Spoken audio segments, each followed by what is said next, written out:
What is the basis of classification? Greek thinker Aristotle classified animals according to whether they lived on land, in water, or in the air. This is a very simple way of looking at life but misleading too. For example, animals that live in the sea include corals, whales, octopuses, starfish, and sharks. We can immediately see that these are very different from each other in numerous ways. In fact, their habitat is the only point they share in common. This is not an appropriate way of making groups of organisms to study and think about. So, Aristotle is known as father of biology.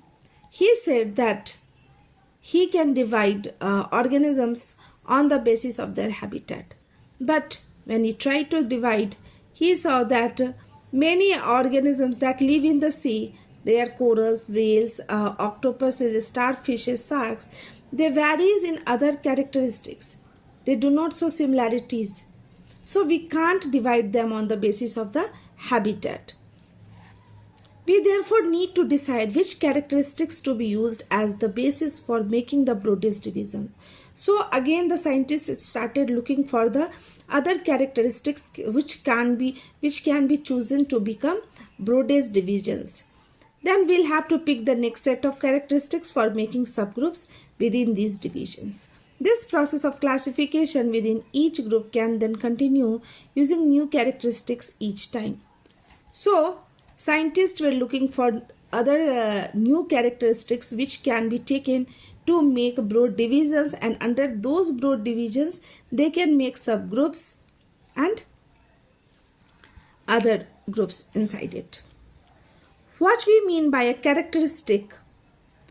Before we go on, we need to think about what is meant by characteristics. When we are trying to classify a diverse group of organisms, we need to find ways in which some of them are similar enough to be thought of together. These ways, in fact, are details of appearance or behavior, in other words, form and functions.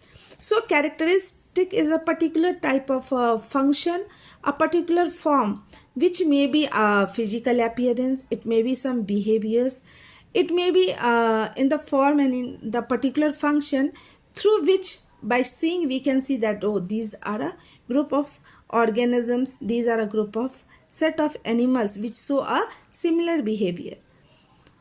What we mean by a characteristic is a particular form or a particular function that most of us have 5 fingers on each hand is thus a characteristic.